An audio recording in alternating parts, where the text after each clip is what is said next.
Selamat malam, selamat datang di workshop baca kilat. Adik-adik, perkenalkan dulu ya. Nama kakak Isherawati. Kebetulan di sini kakak akan menemani adik-adik untuk mengenal apa itu baca kilat. Ya, sehari-hari kakak kerja sebagai dosen di Stikes Jenderal Ahmad Yani. Kebetulan kakak sehari-hari mengajar mata kuliah mikrobiologi ya. Mungkin sedikit itu ya perkenalan dari kakak. Terus selanjutnya kakak akan jelaskan mengenai baca kilat. Nah, tentunya adik-adik penasaran nih apa yang dimaksud dengan baca kilat ya. Baca kilat 1 halaman per detik. Wah, itu bagaimana mungkin ya membaca 1 halaman per detik ya, padahal dalam 1 halaman itu banyak sekali kalimat yang harus kita baca. Nah, sini adik-adik tepat datang ke tempat ini ya. Adik-adik pasti kalau yang namanya pelajar itu pasti setiap hari harus baca. Kenapa? Karena itu tuntutan tugas adik-adik sebagai pelajar. Nah, pada kenyataan sehari-hari ya, adik-adik itu membaca kalau besok mau ulangan kan. Nah, ini kalau kita baca dengan teknik konvensional, bukan teknik baca kilat, adik-adik pasti harus baca sekali, 2 kali, 3 kali, 4 kali, 5 kali, 6 kali, bahkan bisa sampai lebih dari 10 kali. Baru kemudian besoknya kita bisa hafal apa yang kita baca. Nah, itu butuh waktu yang panjang. Mungkin adik-adik sampai nggak bisa tidur ya, atau tidurnya baru larut malam, jam 11 malam baru bisa tidur. Kenapa? Harus berkali-kali bolak-balik baca, baru kemudian bisa hafal, bisa mengerti apa yang dibaca. Nah, itu yang teknik secara konvensional. Kenapa itu terjadi? Nah, kita mengenal dulu nih yang namanya otak. Nah, ini bagian spesial mungkin ya kalau otak itu di manusia. Ini yang membedakan kita dengan hewan yang lain ya.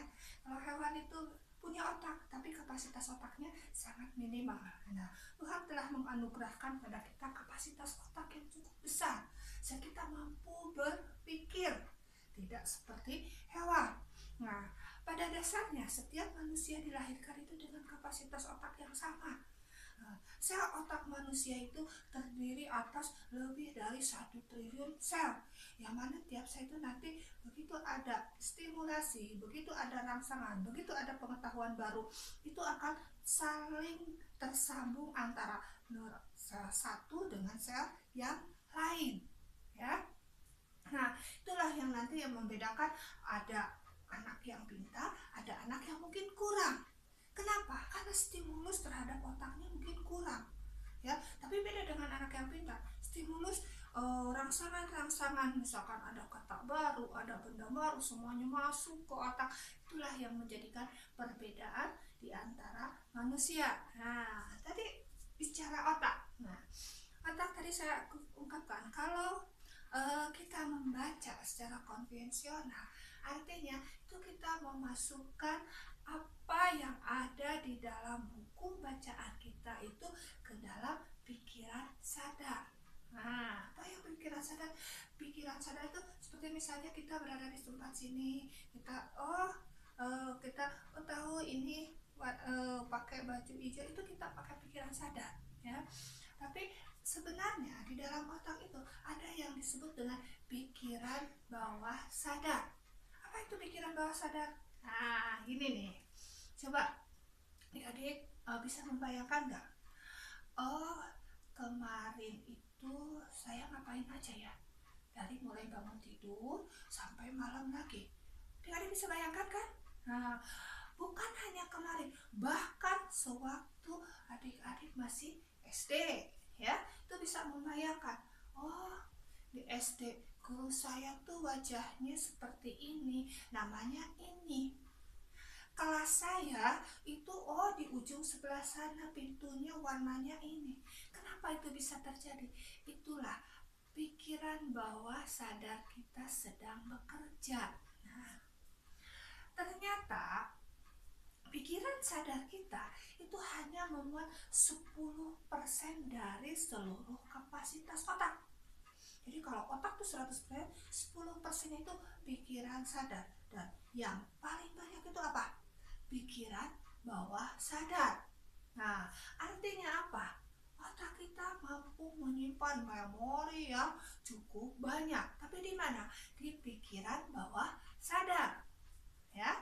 Nah, jadi apa yang misalkan kita baca masuk sehingga nantinya kita bisa paham, bisa hafal apa yang kita baca, semuanya masuk ke dalam memori bawah sadar. Nah, jadi kalau pada metode konvensional yang biasa adik-adik lakukan, itu kita baca, itu apa yang kita baca itu masuk ke dalam pikiran sadar. Setelah berkali-kali baru masuk ke pikiran bawah sadar. Nah, pada teknik baca kilat kita akan balikkan proses itu, ya.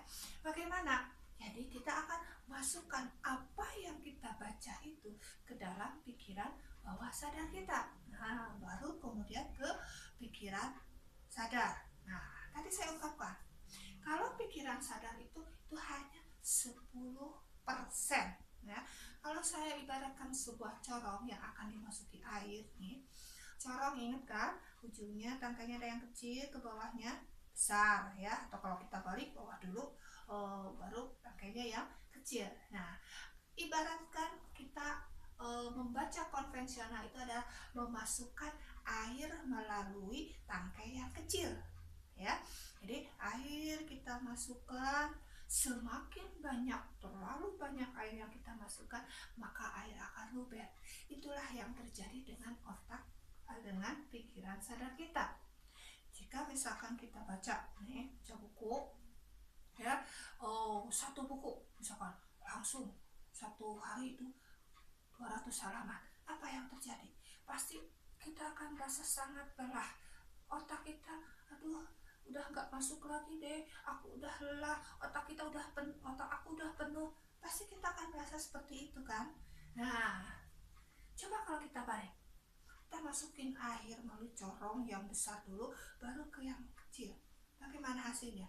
Nggak akan luber. Kenapa? Karena kapasitasnya yang lebih besar. Itulah teknik dari baca kilat, ya. Jadi kita akan masukkan apa yang kita baca ke bawah sadar kita, baru kemudian ke pikiran kita, munculkan di pikiran sadar, ya. Nah, teknik baca kilat ini memerlukan langkah-langkah, ya. Secara umum kita bagi menjadi 3 langkah. Yang pertama apa? Kita harus menerapkan tujuan membaca, gitu ya. Tentunya adik-adik kalau membaca kan nggak asal udah tanpa tujuan, baca aja, ya. Bagaimana hasilnya? Ya, kurang memuaskan kan? Nah, seperti halnya kalau adik-adik mau jalan-jalan ke mall, udah aja dari rumah pergi aja begitu aja, ya, tanpa mau ke mall mana, mau beli apa yang terjadi? Begitu sampai mall, bingung mau apa aku kesini, ya. Itu, ya. Jadi pada waktu kita akan membaca, kita pikirkan tujuan untuk apa kita membaca dan mengapa kita membaca, ya. Tujuan membaca, misalnya kita membaca pelajaran IPA. Oh, kenapa aku baca ini? Supaya besok ulanganku bisa dapat nilai 100, ya. Nah, kalau aku udah bisa dapat nilai 100, nanti aku bisa ranking 1. Nah, itulah salah satu contoh misalkan tujuan. Dengan adanya tujuan itu, maka kita akan lebih fokus untuk membaca. Dan sebaiknya tujuan itu kita tuliskan. Kenapa? Supaya kita tetap teringat dengan tujuan awal kita membaca, ya. Itu langkah yang pertama, kita harus menargetkan, kita harus melakukan atau di dalam hati kita, kemudian kita tulis tujuan kita membaca itu ini. Kemudian langkah yang kedua apa? Yaitu melakukan teknik baca kilat tadi, ya, dimana ada step by step nanti yang harus dilalui untuk bagaimana kita melakukan teknik baca kilat. Yang ketiga, langkah yang ketiga itu aktivasi manual, ya. Jadi harus ada aktivasi. Bagaimana setelah kita baca, apa yang harus kita lakukan? Nah, ya. Sekarang kita tadi ya, tujuan membaca sudah, misalkan kita buat untuk apa? Oh, kita ingin nilai IPA-nya 100, supaya apa? Supaya nanti kita bisa ranking kita menjadi lebih baik lagi, atau bisa kita ranking 1. Kita terapkan tujuan membaca itu kita seperti itu, misalkan ya. Kemudian yang langkah yang kedua, baca kilat. Bagaimana langkah-langkah yang harus dilakukan dalam melakukan atau step by step dalam teknik baca kilat? Yang pertama yaitu kita kondisikan, ya, kondisikan kita dalam kondisi yang rileks, kondisi yang fokus, yang disebut dengan kondisi jenius, ya. Bagaimana caranya? Untuk mendapatkan kondisi jenius yang instan, kita bisa lakukan langkah-langkah. Yang pertama, ya, kita sebelum membaca kita duduk rileks, ya, kemudian punggung tegak, ya. Nah, jadi duduknya enak, kaki tidak disilamkan, ya. Kemudian taruh tangan di dada sebelah kiri. Rasakan degup jantung adik-adik, ya. Rasakan degup jantung. Kemudian kita tarik nafas, rasakan, bernapas, rasakan sampai adik-adik merasa rileks, ya. Itu dilakukan selama 1 menit, ya. Kemudian setelah itu apa yang dilakukan? Baca afirmasi pembuka. Apa itu?